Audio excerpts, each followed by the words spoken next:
बिस्मिल्लाहिर्रहमानिर्रहीम अस्सलामुअलैकुम एवरीवन। हम फूड ग्रेन्स सुपरवाइज़र का पेपर सॉल्व कर रहे थे। हमने तकरीबन 32 MCQs को सॉल्व कर लिया था।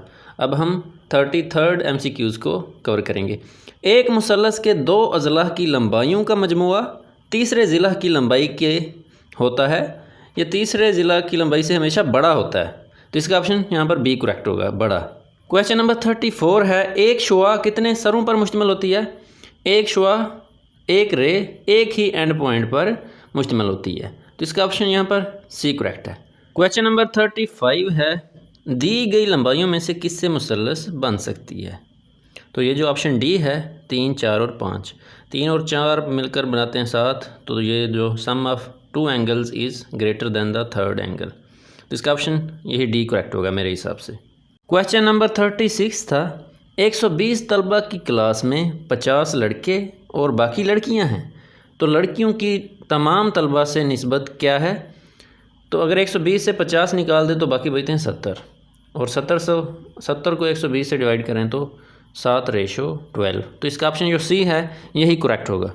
क्वेश्चन नंबर 37 है, जियोमेट्री किस ज़बान का लफ्ज़ है? जियोमेट्री ग्रीक लैंग्वेज का लफ्ज़ है, तो ये जो यूनानी है ये करेक्ट होगा, इसका ऑप्शन सी करेक्ट है। क्वेश्चन नंबर 38 है, जुमले में कोसैन के दुरुस्त इस्तेमाल की निशानदही करें।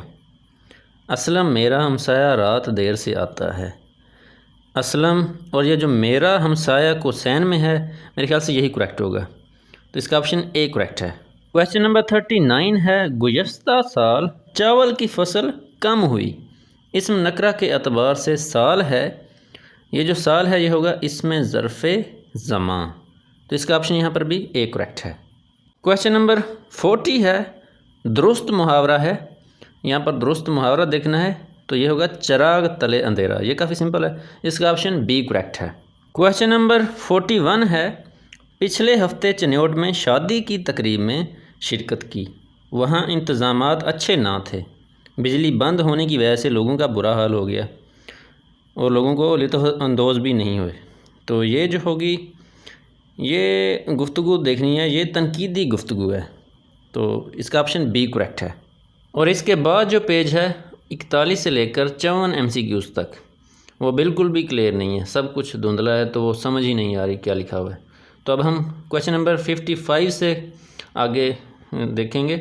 पाकिस्तान के गैर मुस्लिम हमसाया मुल्क ये हैं, गैर मुस्लिम हमसाया मुल्क पाकिस्तान के इंडिया और चाइना हैं, तो इसका ऑप्शन बी करेक्ट था।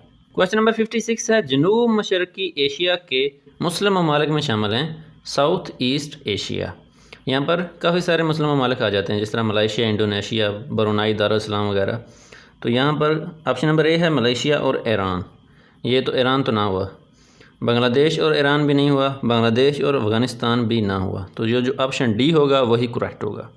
क्रिप्स तजावीज़ में तय पाया कि अंग्रेज़ दौरान जंग हिंदुस्तान का के इक़्तिदार को हिंदुओं को देगा, मुसलमानों को देगा या को छोड़कर चला जाएगा।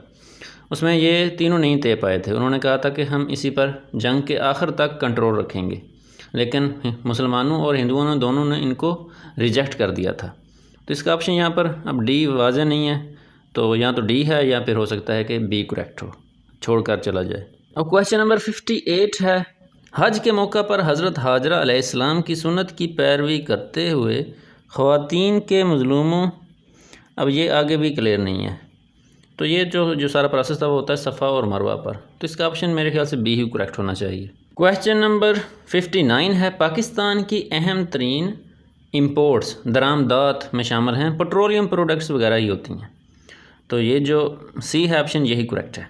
अब क्वेश्चन नंबर 60 है, चलगोज़ा का दरख्त पाया जाता है, चलगोज़ा का जो दरख्त है वो पाकिस्तान के नार्दर्न एरियाज़ में गिलगित बल्तिस्तान वगैरह जो है वहाँ पर पाया जाता है, तो वहाँ पर जो बारिश है वो काफ़ी मॉडरेट या कम होती है, कम बारिश वाले पहाड़ी इलाके में, ये जो ऑप्शन सी है ये करेक्ट है।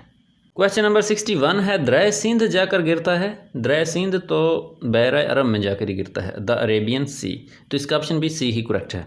और क्वेश्चन नंबर 62 है, सूबा KPK से ताल्लुक़ रखने वाले सूफ़ी बुज़ुर्ग हैं बाबा ग़ुलाम फ़रीद शकरगंज, तो ये जो ऑप्शन सी है यही दुरुस्त होगा, हज़रत बाबा फ़रीद रहमतुल्लाह अलैह। क्वेश्चन नंबर 63 को देख लेते हैं। जनूबी पंजाब में पाए जाने वाली नहरें हैं। ये जो जनूबी पंजाब है, यहाँ पर जो नहरें पाई जाती हैं उनको कहा जाता है बारानी नहरें। तो यहाँ पर ऑप्शन ए है गैर सैलाबी नहरें, सैलाबी नहरें, दोवामी नहरें। ये जो ऑप्शन डी होगा वही दुरुस्त होगा, यहाँ पर नज़र नहीं आ रहा।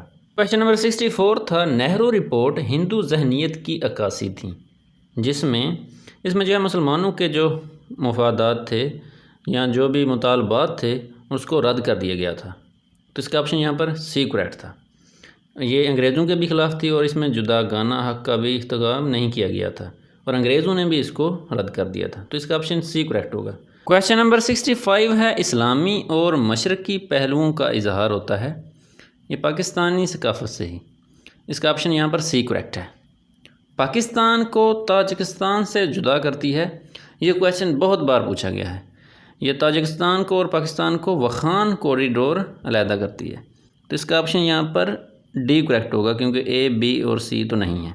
क्वेश्चन नंबर 67 है, पंजाब हुकूमत का तहफ़्फ़ुज़ नस्वां act, the women protection act कब मंजूर हुआ था? ये 2016 में मंजूर हुआ था। इसका ऑप्शन सी करेक्ट है। अब क्वेश्चन नंबर 67 है, मुस्लिम लीग ने 1945 और 1946 के इलेक्शन में अजीम कामयाबी हासिल की, जिससे ये साबित हुआ कि मुस्लिम लीग का हक़ था कि वह पूरे हिंदुस्तान पर हुकूमत करे।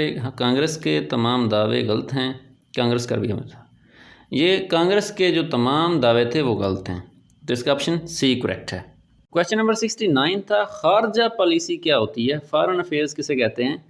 फॉरेन अफेयर्स कहते हैं किसी दूसरे मुल्क से तल्लुकात, अंदरून मुल्क तल्लुकात, अहम अफराद से तल्लुकात, अहम अदारों से तल्लुकात। ये तीन ऑप्शन तो नहीं है। तो इसका यही मतलब है कि जो ऑप्शन डी था वही करेक्ट होगा। क्वेश्चन नंबर 70 है, पाकिस्तान एक इस्लामी मुल्क है, लिहाजा वो दुनिया में कायम करना चाहता है ताकत, दौलत या तरक्की। ये तीनों ही नहीं हो सकते। यहाँ पर मेरे ख्याल अमन होगा, ऑप्शन डी, या जो भी होगा वही करेक्ट होगा। क्वेश्चन नंबर 71 है, वादी गुजाल में पाया जाने वाला ग्लेशियर है। वादी गुजाल जो अपर हंजा का इलाका है वहाँ पर वाक़ है, और वादी गुजाल में बतूरा का ग्लेशियर वाक़ है। इसका ऑप्शन यहाँ पर बी करेक्ट है। और क्वेश्चन नंबर 72 है, नवाज शरीफ के दूसरे दौर में आइन में 13वीं तरमीम के तहत सदर के इख्तियारात को, नवाज शरीफ का जब दौर था तो उस वक्त आइन में 13वीं तरमीम की गई थी और उसमें जो सदर के इख्तियारात थे उसको बहुत कम कर दिया गया था। तो इसका ऑप्शन डी पता नहीं क्या है। पहला है ख़त्म कर दिया गया था, ख़त्म तो नहीं किया गया था, बरकरार भी नहीं रखा गया था और ज़्यादा भी नहीं किया गया था। तो इसका ऑप्शन मेरे ख्याल से डी ही करेक्ट होगा। इसके साथ ही इस वीडियो का भी इख्तिताम करते हैं। बाकी की जो MCQs रह गई हैं, तकरीबन 30 MCQs, वो नेक्स्ट पार्ट में कवर करेंगे।